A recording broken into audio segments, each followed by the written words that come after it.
Halo guys, apa kabar kalian? Mimin harap kalian baik-baik aja. Di video kali ini, kita akan melanjutkan pembahasan manhwa Ultimate dari Segala Usia part ke-73. Seperti biasa, bagi kalian yang baru aja mampir di channel ini, jangan lupa untuk tekan tombol subscribe, like, dan juga komen.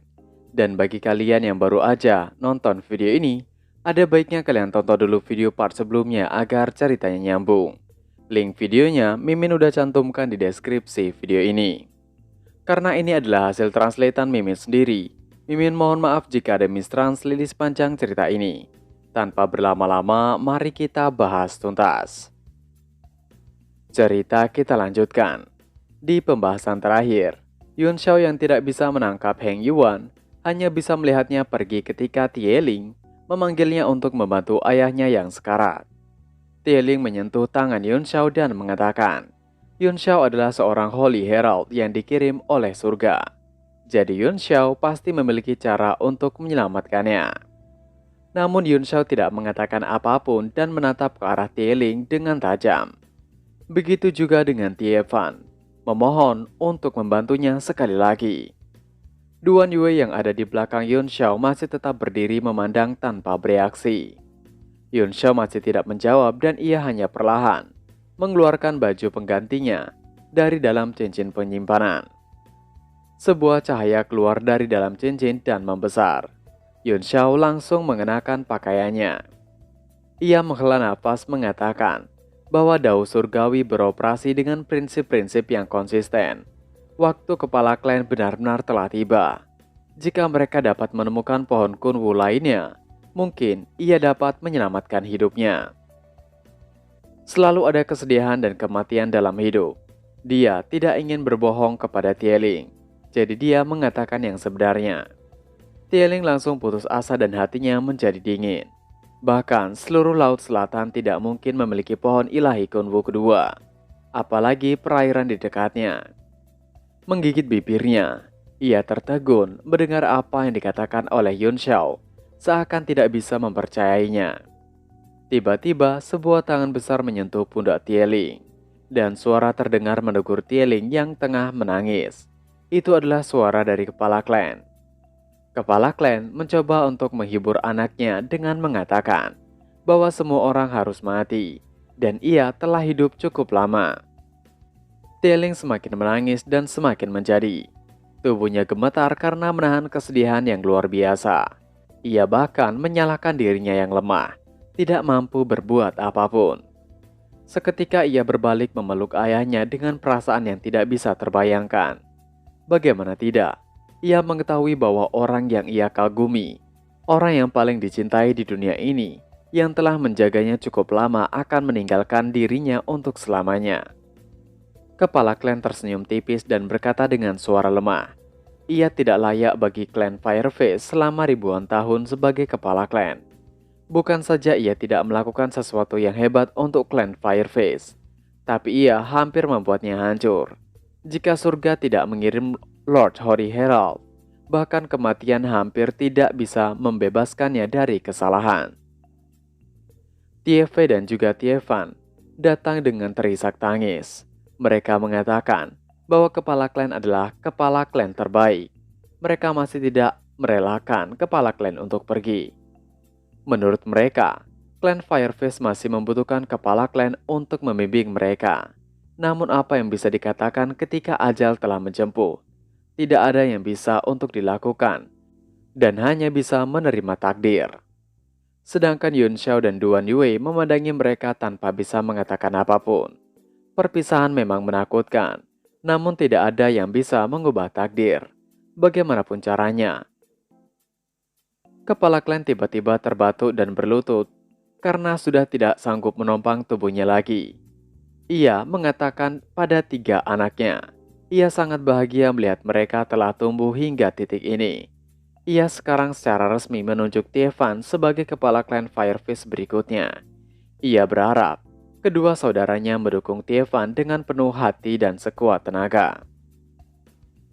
Mendengar itu, Tie Fan seolah menolaknya. Menurutnya, ia tidak bisa menerima posisi itu. Ia menolaknya dengan tegas. posisi itu harus diambil oleh Tieling. Dia adalah seorang Sea Refiner tingkat 3 dan prestasinya jauh di atasnya. Namun Tieling memarahi Tiefan. Itu adalah permintaan terakhir dari ayah mereka. Jadi ia tidak ingin Tiefan menolaknya. Tieling masih dengan tangis mengatakan, apakah Tiefan ingin ayahnya pergi dengan penyesalan abadi? Begitu juga dengan Tiefei. Ia meyakinkan Tiefan bahwa itu adalah permintaan terakhir dari pemimpin klan. Jadi Tiefan tidak boleh menolaknya. Mendengar itu, Tiefan tidak bisa berkata-kata lagi dan diam menatap kepala klan dengan air mata yang masih berlinang di pipinya. Setelahnya, ia tidak memiliki penolakan dan segera berlutut menerima mandat itu. Ia mengatakan, ia mengerti. Ia dan saudaranya akan melakukan yang terbaik untuk membuat klan Firefist berjaya dan kuat.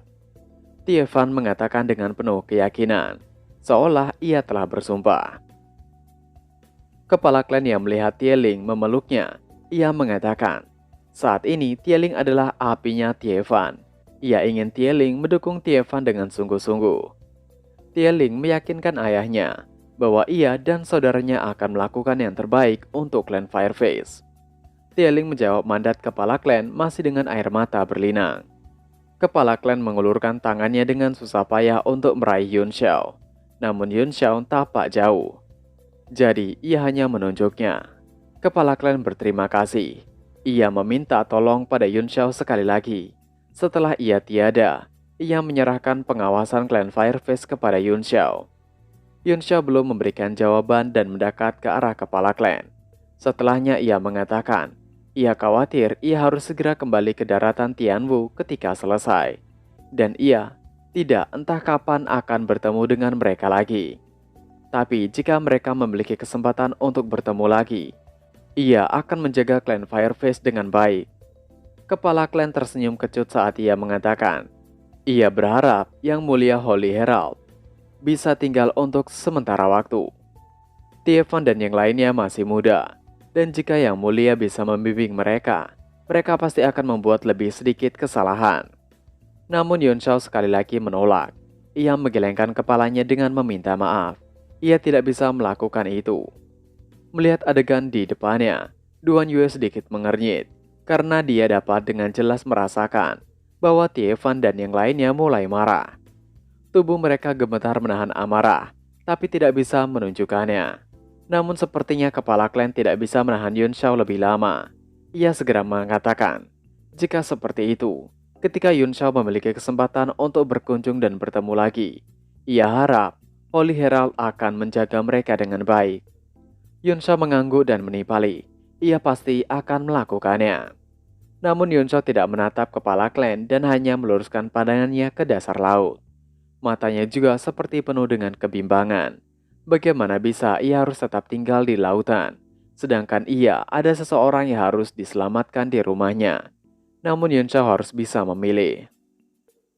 Kepala klan seakan lega mendengarnya. Ia menghela nafas lega lalu menoleh ke arah Tieling dan yang lainnya. Ia memperingatkan mereka bahwa mereka harus mengingat, tidak peduli kapan atau apa yang terjadi, Lord Holy Herald akan selalu menjadi teman klan Fireface. Mereka harus memperlakukannya dengan hormat.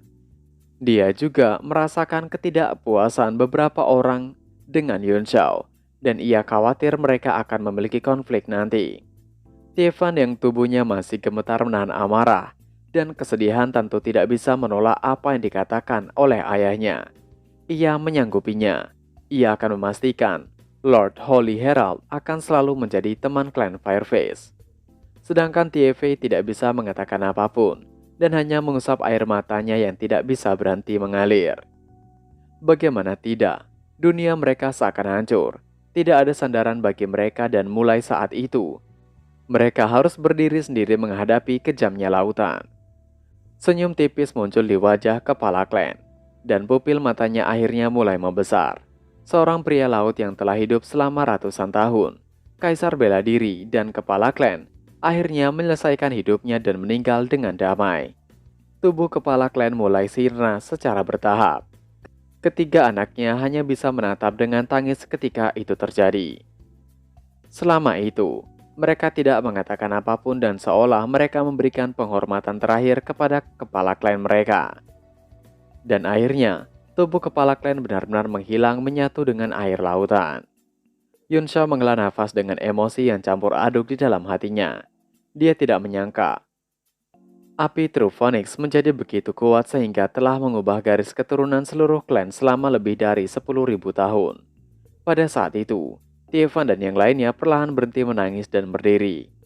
Yun Shao tiba-tiba memecah kesunyian dengan mengatakan kepada Tievan dan yang lainnya, urusannya telah selesai. Ia akan kembali segera.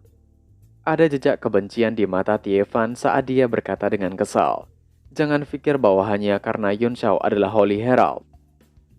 Yun Shao berada di atas klan Fireface.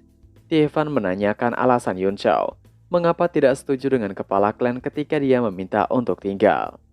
Yun Shao bisa saja berbohong dan membuatnya meninggal dengan tenang. Yun Shao menyipitkan matanya dan mengatakan bahwa masa depan klan Fireface ada di tangan Tievan dan yang lainnya sendiri.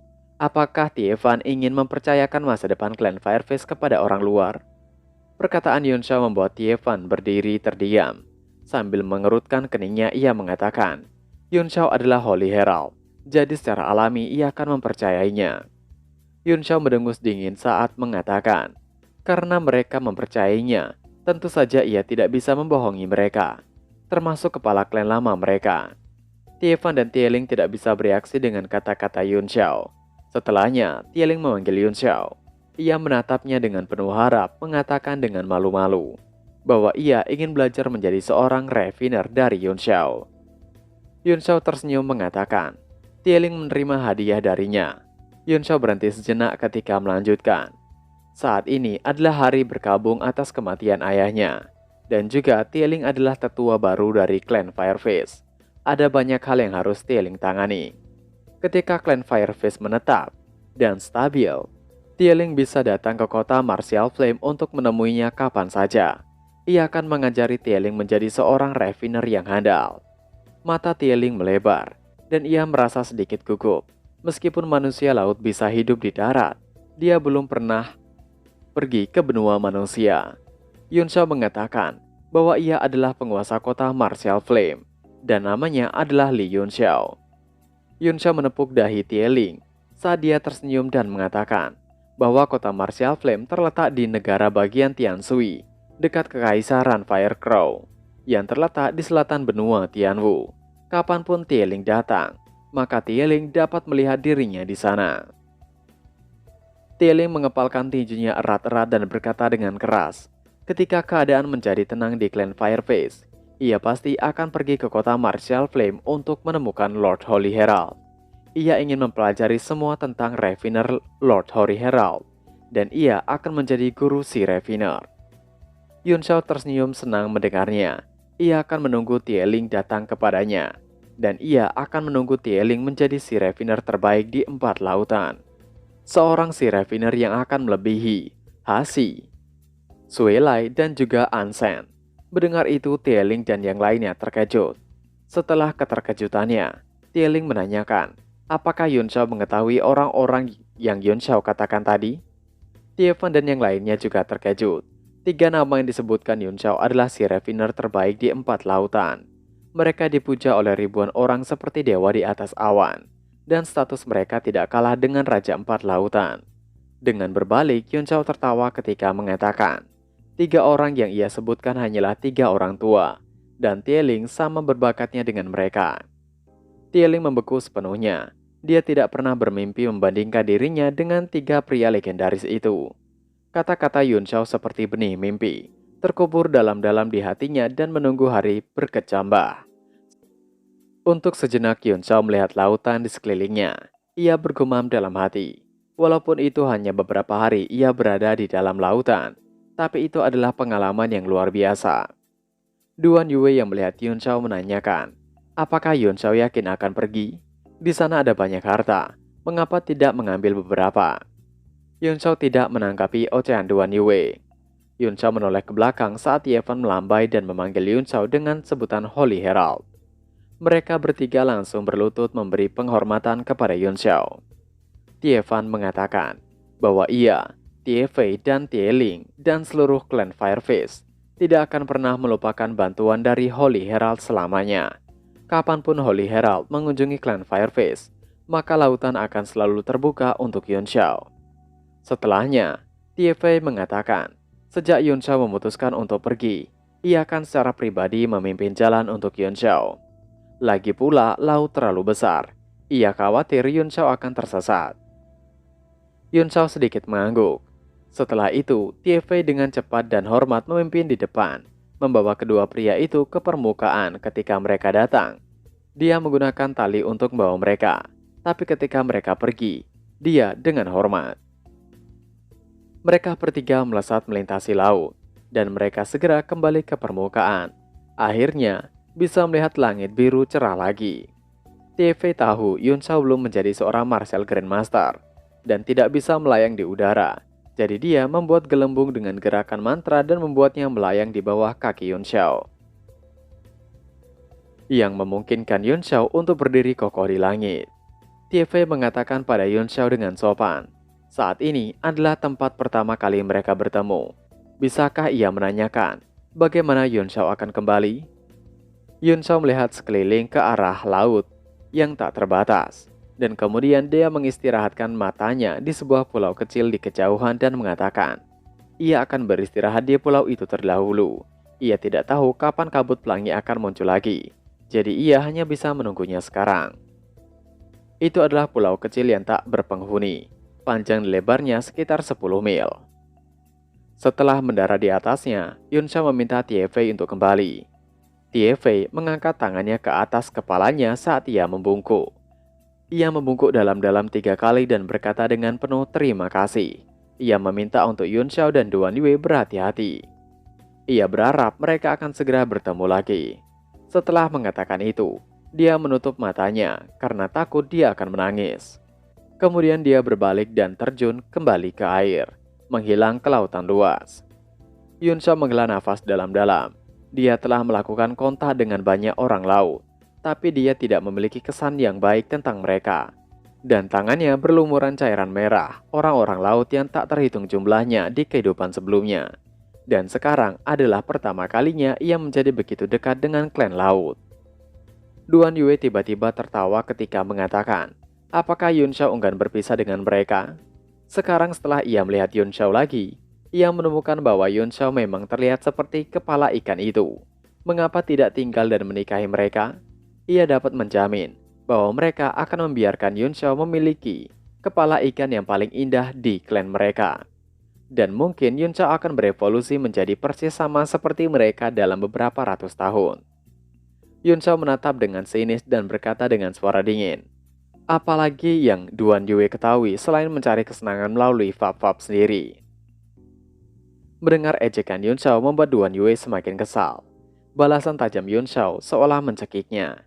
Ia bergumam dalam hati. Ia terlalu membodohi dirinya sendiri.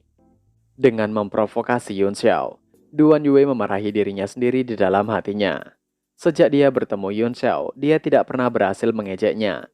Tapi bukan saja dia tidak mempelajari pelajarannya, dia juga terus melakukannya berulang-ulang. Karena frustasi, Duan Yue berbalik dan duduk bersila untuk bermeditasi. Di masa lalu, tidak peduli metode apa yang dia gunakan untuk teknik kultivasi yang ia latih, dia tidak akan pernah bisa meningkatkan energinya. Namun setelah menggunakan teknik yang diajarkan Yuan Shao kepadanya, meskipun sebagian besar tubuhnya masih disegel, dia dapat dengan jelas merasakan bahwa energi tubuhnya dengan mantap. Setelah segel-segel benar-benar dilepas, basis kultivasinya pasti akan ditingkatkan dengan pesat. Melihat punggung Duan Yue, Yuan Shao merasa geli. Yuan Shao mengatakan, sepertinya ada banyak binatang iblis tingkat rendah dan binatang laut di pulau ini. Dan yang terkuat sebenarnya adalah binatang iblis tingkat keempat. Yuan Shao mencibir Duan Yue yang kesal. Duan Yue dapat menemukan mereka dan melampiaskan amarahnya dengan itu. Duan Yue berbalik dan melototi Yuan Shao sebelum menghilang dari tempatnya di saat berikutnya. Yuan Shao tersenyum dan mengangkat tangannya. Sebuah cahaya muncul di antara mereka, dan sebuah pohon muda terlihat mengambang di sana, dikelilingi oleh aliran cahaya berwarna-warni dan tampak penuh energi. Yun Shao terkekeh sendiri ketika memandangi pohon muda itu. Ia bergumam dalam hatinya, ia benar-benar memiliki keinginan untuk melahap pohon itu sekarang. Spirit Qi yang terkandung dalam pohon muda itu, jika ia melahapnya, basis kultivasinya dapat ditingkatkan setidaknya 3 tingkatan. Yun Shao menelan air liurnya saat dia meletakkan pohon muda itu kembali ke dalam cincin penyimpanan dengan membalik kelangannya. Ia harus menahan keinginan itu. Tidak ada jumlah spirit Qi yang bisa dibandingkan dengan gumpalan Great Primal Qi yang dijanjikan oleh roh pohon Kunwu. Anak pohonnya adalah pohon Dewa Kunwu. Biasanya tidak ada makhluk hidup yang bisa bertahan dalam artefak penyimpanan. Tapi roh pohon memberitahunya bahwa itu bisa dimasukkan ke dalam artefak penyimpanan apapun. Hanya saja itu tidak bisa tumbuh saat di dalam. Saat Yun Shao tengah duduk di atas sebuah batu, tiba-tiba air laut di depannya meledak. Yang darinya muncul sekelompok orang Fireface. Menginjak gelembung, mereka terbang dan mendarat di pulau itu. Pemimpin mereka adalah Tie Fei. Sambil tersenyum dia mengatakan bahwa mereka hampir lupa mengembalikan harta milik Yun Shao. Sementara itu, air laut berangsur-angsur terbelah saat banyak orang Fireface menarik kereta Tiger King keluar dari air. Tidak lama kemudian, sebuah kereta Tiger King besar melayang di depan Yun Shao. Yun Shao tersenyum mengatakan, ia merasa bahagia karena Tie Fei mengingatnya. Tie Fei tersenyum malu sebelum menyelam kembali ke air bersama orang-orangnya dan menghilang. Begitu Yun Shao menyapu kereta dengan indera ilahinya, ekspresinya berubah. Dengan segera ia melompat ke atas kereta terbangnya. Setelah mengetahui apa yang ada dalam kereta itu, mulutnya menjadi cukup lebar untuk menampung semangka utuh. Banyak kristal primordial ungu dan berbagai harta bawah laut memenuhi seluruh kereta. Meskipun roh Qi yang memancar dari mereka tidak mencengangkan seperti pohon Kunwu, itu juga hampir setara, menyehatkan setiap pori-pori tubuhnya dan merasa sangat nyaman dan menenangkan hanya dengan berdiri di sana dan bernafas. Yun Shao bergerak ketika dia berkata, ia sangat menyesal mengorbankan 2 kereta lainnya sekarang. Jika tidak, alangkah baiknya membiarkan mereka menyitanya bersama-sama dan dikembalikan dengan isi penuh seperti itu. MC yang gak tahu malu kayak gini, dikasih hati minta jantung. Tanpa menunggu, Yun Shao langsung memasukkan semua harta itu ke dalam cincin penyimpanannya. Tiba-tiba dia merasakan perasaan yang aneh. Dia melihat ke arah hamparan laut yang luas dan melihat udara di atas air mulai berputar sedikit menjadi agak kabur. Yun Shao mengetahui itu adalah kabut pelangi. Sementara itu, Duan Yue muncul di samping Yun Shao, juga melihat dari kejauhan dengan penuh semangat. Dia berbau anyir, dan sepertinya dia berhasil menangkap beberapa monster laut. Namun dia melewatkan momen ketika Tie Fei membawa harta karun. Jika tidak, dia pasti akan meminta Yun Shao untuk membagi dengannya. Dan dia akan mendapatkan setidaknya beberapa harta. Duan Yue mengatakan, akhirnya mereka bisa kembali. Wajah Duan Yue berseri-seri meskipun perjalanan itu sangat berbahaya. Keuntungannya luar biasa besar. Dia tidak hanya menerobos dan menjadi seorang Martial Emperor bintang 2, tapi juga menemukan cara untuk melepas segel pada dirinya sekarang. Dia tidak sabar untuk kembali. Bintik merah muda mulai perlahan muncul di udara yang mendistorsi di atas laut di kejauhan. Dari kejauhan, tampak ribuan bunga persik menghiasi langit dan laut saat keduanya menunggu dengan tenang. Seiring berjalannya waktu, bintik-bintik merah muda itu semakin banyak jumlahnya dan warnanya menjadi semakin gelap. Segera, seluruh wilayah laut itu berkabut dan kabur seperti mimpi. Tapi secara perlahan, Duan Yue seakan kehilangan kesadarannya dan akan tertidur. Tapi tiba-tiba wajahnya ditampar oleh Yun Shao hingga memerah. Mereka tetap melihat ke arah kabut pelangi untuk menunggu mendekat. Dan Duan Yue merasakan bahwa kabut pelangi itu sangat kuat hingga dapat mempengaruhi kesadarannya. Bahkan itu lebih kuat daripada saat mereka pertama kali tiba. Yun Shao tampak tenang. Kekuatan jiwanya saat ini sudah berada di level alkemis tingkat 4. Jadi ia tidak akan kesulitan untuk melakukan perjalanan dengan aman melalui debu kristal merah muda itu. Duan Yue segera mendesak Yun Shao untuk segera pergi. Namun Yun Shao menolaknya. Ada baiknya mereka menunggu sebentar lagi. Duan Yue tidak mengerti dengan jalan pikiran Yun Shao. Bukannya semakin banyak kabut pelangi, maka semakin stabil terowongan ruang waktu itu. Dan jika kabut berkurang, akan menjadi tidak stabil. Bukankah sekarang adalah waktu yang terbaik? Yun Xiao mengangguk setuju dan mereka akan menunggu. Matanya tertuju pada kabut pelangi di depannya. Yun Xiao bergumam, memang benar ketika kabut pelangi melimpah, terowongan ruang waktu adalah yang paling stabil. Tapi itu juga saat ketika kekuatan jiwa paling banyak dikonsumsi. Membuat dan memelihara terowongan ruang waktu di kabut pelangi menghasilkan sejumlah besar kekuatan jiwa. Dan itu sangat berbahaya bagi para alkemis. Jika bukan karena ada lebih sedikit debu kristal ketika mereka datang, mereka mungkin tidak akan bisa tiba di tempat sekarang dan selamat. Pada saat itu, seberkas cahaya tiba-tiba melesat ke arah kabut pelangi dan dengan cepat menembusnya. Pupil Duan Yue mengerut saat dia berkata sambil marah, "Itu adalah orang dari sekte konstelasi. Dia bersembunyi di dekat sini. Itu adalah Heng Yuan." Dengan segera Yun Xiao bergerak, bahwa sekarang adalah saatnya. Selain menunggu kabut pelangi tumbuh lebih sedikit, tujuan penting Yun Xiao adalah menunggu Heng Yuan muncul. Keduanya bergegas terbang menuju kabut pelangi. Saat ini Yun Xiao masih mengendarai bola air karena ia masih belum dapat terbang. Sedangkan Duan Yue adalah seorang martial grandmaster bintang 7. Jadi itu akan mudah untuknya terbang. Di dalam kabut pelangi, Duan Yue mengatakan bahwa itu adalah kabut pelangi yang terkuat yang pernah ia alami. Duan Yue merasakan aura kabut pelangi bertiup ke wajahnya, menyebabkan kepalanya berputar. Itu membuatnya takut, dan dia buru-buru menutupi dirinya dari kepala ke bawah dengan kekuatan jiwa, mengisolasi dirinya dari kabut pelangi. Tapi dia merasa sangat kelelahan hanya dengan melakukan itu. Yun Xiao mengatakan bahwa ia akan membantu Duan Yue dengan kekuatan jiwanya. Yun Xiao dengan segera melesat ke depan dengan kecepatan penuh untuk mengejar Heng Yuan. Duan Yue terkejut, ia penasaran. Apakah Yun Xiao akan menghabisi Heng Yuan di tempat itu juga? Ketiganya melesat saling kejar. Yun Xiao memanggil Heng Yuan untuk berhenti menunggunya. Heng Yuan terkejut mendengar suara itu. Ia menoleh untuk melihat suara itu. Tapi tiba-tiba, seekor harimau berwarna merah pekat segera meraihnya. Mengau mencoba untuk melahapnya. Heng Yuan dengan segera menghindarinya. Ia menghancurkan manifestasi harimau yang berasal dari pedang Tiger Tooth milik Yun Xiao. Ia berteriak, apakah Yun Xiao sudah tidak waras? Apakah Yun Xiao tidak mengetahui tempat itu? Apakah ingin binasa bersama di sana? Yun Xiao menunjukkan pandangan tercerahkan dan mengatakan bahwa benar mereka berada dalam kabut pelangi. Heng Yuan menghela nafas lega dan mengatakan rasa syukurnya. Yun Xiao tidak terlalu bodoh.